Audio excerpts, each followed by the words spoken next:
In this video, I want to demonstrate how the bed height can cause a print to fail.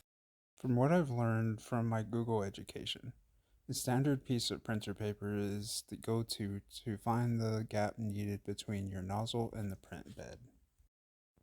My name is Devious Saint, and this is my printer. I was gifted this old printer from a friend in exchange that I learned how to 3D print and make him a part he needed for his car. The bed for my 3D printer is adjusted by screws, one for each corner. I have to loosen the butterfly nut before adjusting the screw height. Then I retighten the butterfly nut. There is also a way to set the min distance for the Z-axis by raising or lowering this switch. Once the bed height is set, I use the piece of paper to test the gap to see if I am too close or too far. If the nozzle is too far from the bed, the filament doesn't make good contact. This leaves the print catching on the nozzle.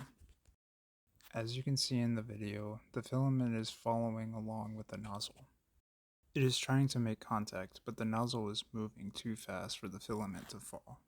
As more and more errors build up in the print, the chances of a failure increase, until everything finally becomes a mess. On the opposite end of this task is getting the nozzle too close to the bed. This can cause clogging or damage to the bed.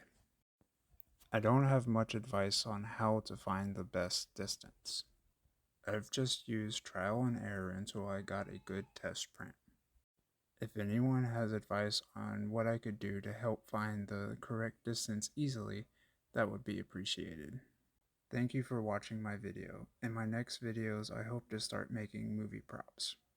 I'm debating between the Barbasol shaving cream can from Jurassic Park, the Loki mask from The Mask, a Power Ranger morpher, or the ooze canister from TMNT.